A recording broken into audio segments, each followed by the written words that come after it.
Pemirsa, kecelakaan bus pariwisata yang berisi pelajar SMK Lingga Kencana Depok yang terguling di Ciater dan menewaskan 11 orang terakhir melakukan uji KIR di Dinas Perhubungan Wonogiri, Jawa Tengah. Bus tersebut diketahui masih berstatus angkutan dalam kota atau AKDP.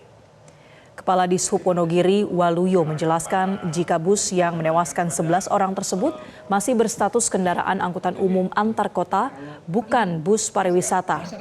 Dari nomor plat kendaraan, bus ini ternyata sudah kedaluarsa karena masa berlaku KIR bus dengan nomor polisi AD7524OG ini berakhir pada 6 Desember 2023.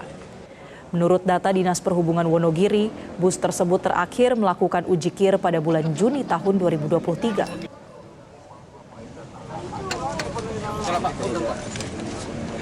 Kan uji KIR itu kan 6 bulan sekali, Mas. Jadi pada saat kami uji KIR itu pada bulan Juni 2023. Nah, berlakunya kan 6 bulan itu, berakhir pada Desember 2023. Nah, sampai dengan terjadi laka kemarin tidak ada uji KIR lagi. Dari pihak pemohon pun pemilik tidak mengujikan KIR ke Wonogiri kan gitu. Komite Nasional Keselamatan Transportasi atau KNKT sebetulnya sering memberikan rekomendasi kepada Kementerian Perhubungan soal pengawasan terhadap perizinan bus pariwisata. Bus-bus tersebut seringkali tidak memenuhi syarat karena sebagian besar adalah bus bekas AKAP atau AKDP yang sudah tidak layak. Memang dari beberapa kejadian kecelakaan yang melibatkan bis pariwisata, sebagian besar itu kami menemukan bahwa itu kendaraan-kendaraan yang tidak berizin. Nah, ini pernah kami sampaikan kepada Kementerian Perhubungan agar meninjau kembali kebijakan yang terkait pembatasan usia kendaraan. Karena ketika bis-bis AKAP, AKDP itu membatasi usianya, kemudian meremajakan kendaraannya, kendaraan yang lama dijual, platnya masih kuning, dan dijual ke orang-orang tertentu, kemudian dijadikan bis wisata. Nah, inilah akhirnya banyak ditemukan bis-bis wisata yang tidak memiliki izin tapi berplat kuning. Ini menjadi perhatian kami karena ini sudah berulang kali pada sebagian besar kejadian kecelakaan bis wisata itu kendaraannya tersebut tidak berizin. Penyidik unit Gakum Polres Subang telah meminta keterangan sejumlah saksi terkait dengan kecelakaan bus Putra Fajar yang menewaskan 11 orang. Namun pemeriksaan terhadap sopir bus belum dilakukan karena masih dalam perawatan medis di Dokpol Polres Subang. Kasat Lantas Polres Subang AKP Undang Syarif menyebut hari Senin sejumlah saksi telah diperiksa untuk mengetahui penyebab pasti kecelakaan. Namun kondisi pengemudi yang belum stabil dan baru saja dipindahkan dari RSUD Subang ke Klinik Dokes Polres Subang membuat polisi menunda pemeriksaan. Penyidik juga sedang mendalami kondisi bus dan dokumen-dokumen kelengkapannya dengan kerjasama pihak Dinas Perhubungan. Olah TKP serta pemeriksaan bus oleh KNKT dan agen pemegang merek bus juga telah dilakukan untuk penyelidikan lebih lanjut.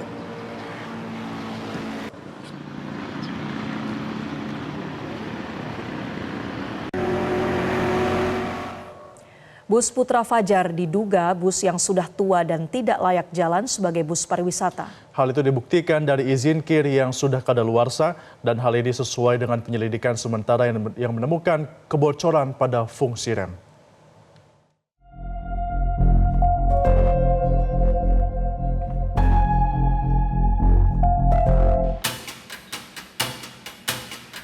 Penyelidikan kecelakaan bus Putra Fajar berlanjut dengan permintaan keterangan seorang mekanik bernama Yadi.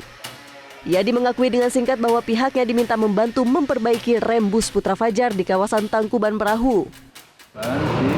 Tangkuban Perahu, diceknya waktu Tangkuban Perahu memang mobil sudah ada keluhan. Di keluhannya minta di setel rem aja, udah. Di setel rem aja. Keterangan mekanik Yadi itu senada dengan penjelasan sopir bus Putra Fajar ketika dikonfirmasi pada hari Minggu. Sadira yang saat itu dalam perawatan mengatakan usai rem disetel ulang, sopir memberanikan meneruskan perjalanan. Tapi Sadira mengakui kondisi rem kembali bermasalah ketika berada di perempatan Ciater.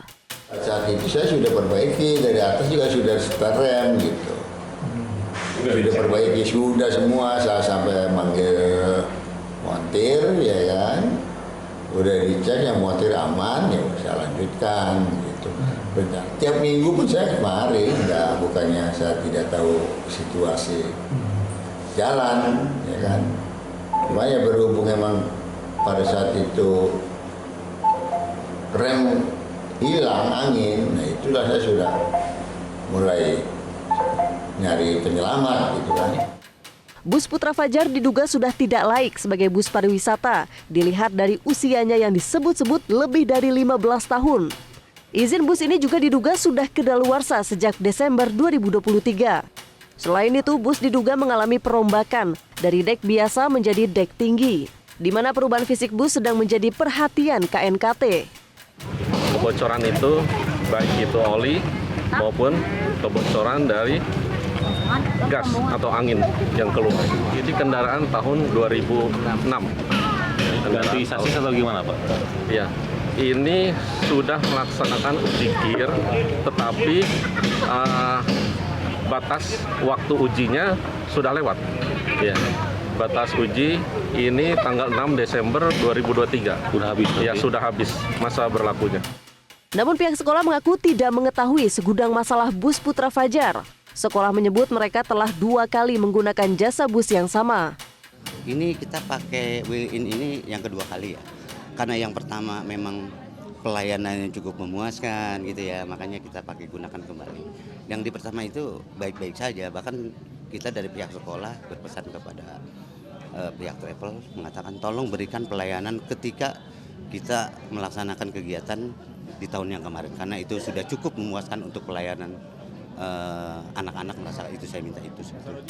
Acara perpisahan siswa-siswi SMK Lingga Kencana di Kota Bandung berubah menjadi musibah ketika satu rombongan mereka mengalami kecelakaan maut di Ciater Subang. 9 siswa dan 1 orang guru meninggal dunia dan belasan lainnya mengalami luka berat. Tim Liputan Metro TV. Sementara itu pemirsa, pihak Jasara Harja memberikan santunan kepada 10 ahli waris korban kecelakaan bus wisata yang mengangkut pelajar SMK Lingga Kencana. Selain untuk korban meninggal dunia, santunan juga diberikan bagi korban luka-luka yang tengah dirawat di rumah sakit. Suasana haru menyelimuti proses penyerahan santunan ketika Dirut Jasara Harja memberikan santunan kepada para ahli waris. Jasara Harja memberikan santunan kepada ahli waris korban berupa uang tunai 50 juta rupiah dan 10 juta rupiah. Dirut Jasara Harja Rifan A. Purwantono mengatakan selain penyerahan santunan kepada 10 ahli waris, pada kemarin pihaknya juga menyerahkan santunan kepada ahli waris korban meninggal asal Subang, Jawa Barat.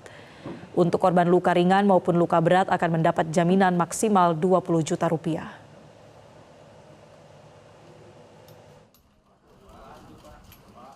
Di mana ada sumbangan wajib dan ada dana pertanggungan wajib terhadap kecelakaan penumpang, maka kami melakukan dengan sangat cepat agar betul-betul bisa menyerahkan dengan sangat cepat, dan sebagian besar bahkan seluruhnya telah kami serahkan kemarin.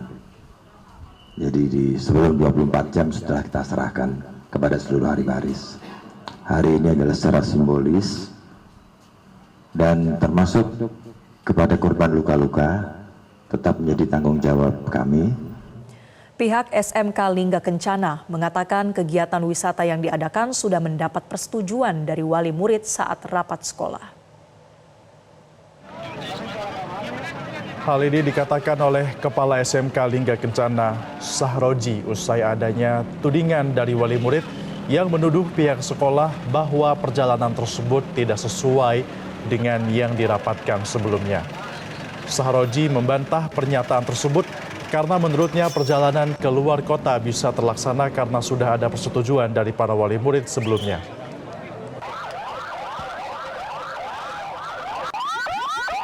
Kami klarifikasi Mbak ya, karena sebelum kami melaksanakan itu kita rapatkan dulu dengan wali murid dan setuju gitu ya.